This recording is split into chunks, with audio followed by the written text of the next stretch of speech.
Shalom, selamat pagi Bapak, Ibu, Saudara, dan Saudari yang dikasihi dan mengasihi Tuhan. Kita bersyukur kita boleh menjalani kehidupan anugerah Tuhan dan menikmati hari yang baru.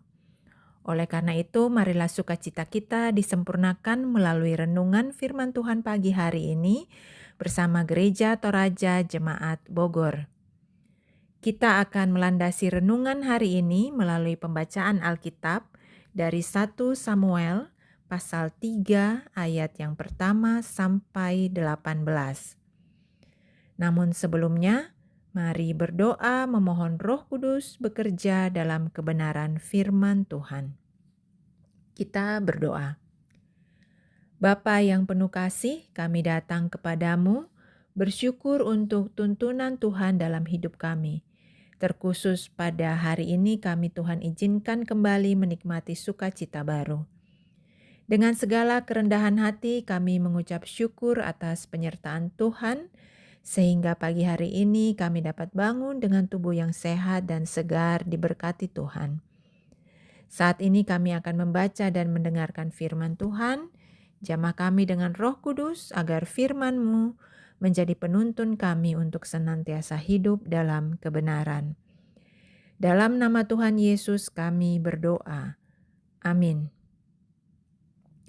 1 Samuel pasal 3 ayat yang pertama sampai 18. Firman Tuhan. Tuhan memanggil Samuel. Samuel yang masih muda menjadi pelayan Tuhan di bawah pengawasan Eli. Pada masa itu firman Tuhan jarang, penglihatan pun langka. Pada suatu hari Eli sedang berbaring di tempat tidurnya. Matanya sudah mulai kabur dan tidak dapat melihat dengan baik. Lampu Allah belum padam. Samuel sedang tidur di dalam rumah Tuhan, tempat tabut Allah. Tuhan memanggil, "Samuel, Samuel." Dan ia menjawab, "Ya Bapa." Lalu ia lari menemui Eli dan berkata, "Ini aku, Bapa, karena engkau memanggilku." Tetapi Eli berkata, "Aku tidak memanggilmu. Tidurlah kembali." Samuel pun pergi tidur. Sekali lagi Tuhan memanggil, "Samuel." Samuel bangun dan pergi menemui Eli. Ia berkata, "Ini aku, Bapa, karena engkau memanggilku." Tetapi Eli berkata, "Aku tidak memanggilmu, anakku. Tidurlah kembali." Samuel belum begitu mengenal Tuhan. Firman Tuhan belum dinyatakan kepadanya. Tuhan memanggil Samuel lagi untuk ketiga kalinya. Ia bangun dan pergi menemui Eli. Ia berkata, "Ini aku, Bapa, karena engkau memanggilku." Lalu Eli mengerti bahwa Tuhanlah yang memanggil anak itu. Sebab itu Eli berkata kepada Samuel, "Pergilah tidur. Jika ia memanggilmu, jawablah. Berfirmanlah ya Tuhan, sebab hamba-Mu ini mendengar." Samuel pergi dan berbaring di tempat tidurnya. Lalu datanglah Tuhan, berdiri di sana dan memanggil seperti yang sudah-sudah, "Samuel, Samuel." Samuel menjawab, "Berfirmanlah, sebab hamba-Mu ini mendengar." Firman Tuhan kepada Samuel, "Sesungguhnya aku akan melakukan sesuatu di Israel, sehingga siapa saja yang mendengarnya akan berdenging telinganya. Pada waktu itu, aku akan menepati yang telah kufirmankan kepada Eli tentang keluarganya, semuanya dari mula sampai akhir. Aku telah memberitahukan kepadanya bahwa aku akan menghukum keluarganya untuk selamanya karena pelanggaran yang telah diketahuinya, sebab anak-anaknya telah menista Allah dan ia tidak mencegah mereka. Sebab itu aku telah bersumpah mengenai keluarga Eli, bahwa pelanggaran keluarga Eli tidak akan dihapuskan dengan kurban sembelihan atau kurban sajian untuk selamanya. Setelah itu Samuel tidur sampai pagi. Lalu ia membuka pintu-pintu rumah Tuhan. Tetapi ia takut memberitahukan penglihatan itu kepada Eli. Eli memanggil, "Samuel, anakku." Jawab Samuel, "Ya Bapa." Kata Eli, "Apa yang difirmankannya kepadamu? Jangan kau sembunyikan kepadaku. Kiranya Allah menghukum engkau dengan berat, bahkan lebih lagi, jika engkau menyembunyikan sepatah kata pun dari semua yang difirmankannya kepadamu."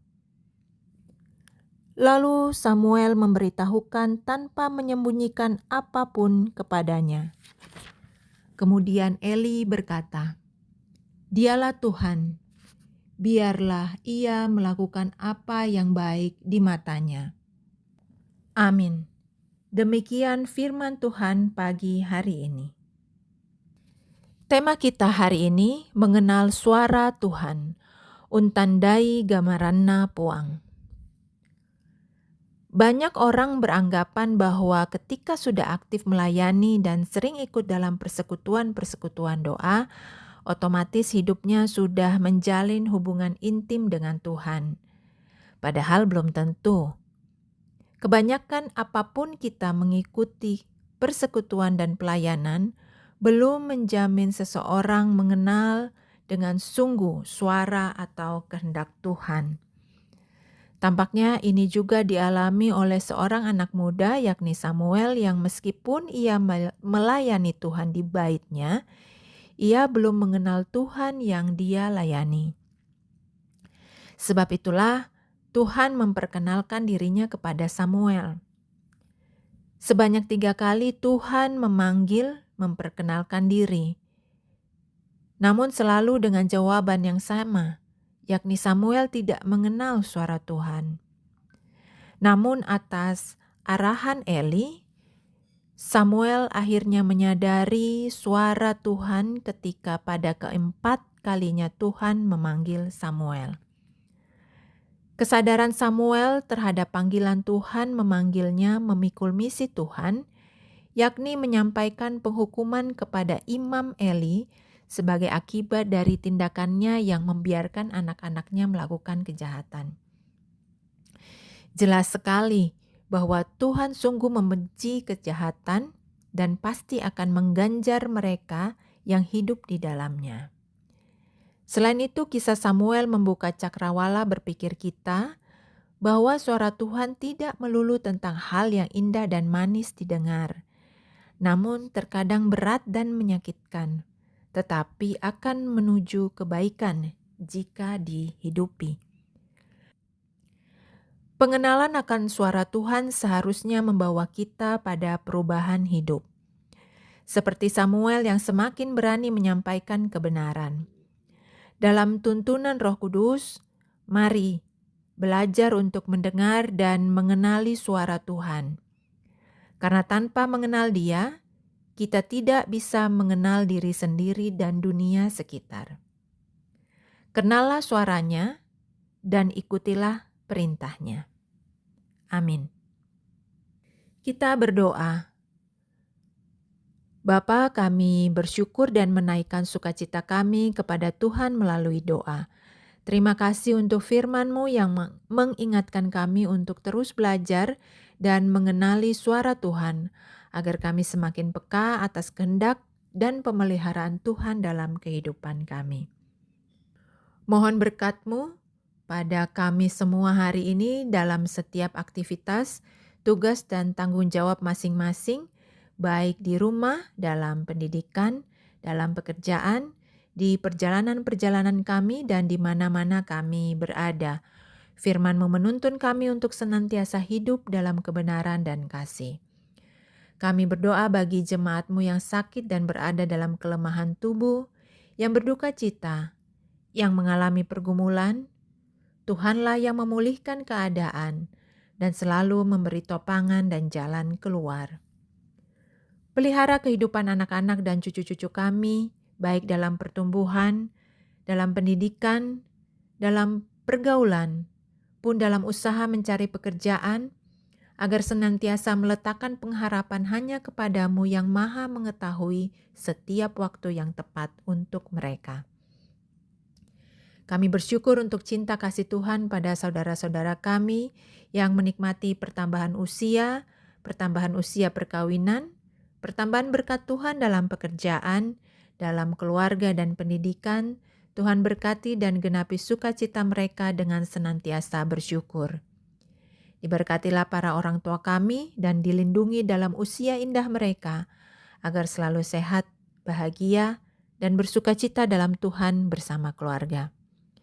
Kami berdoa untuk negara kami Indonesia, untuk pemerintah baru, ajar kami sebagai warga Indonesia untuk melakukan dan mentaati peraturan yang ada.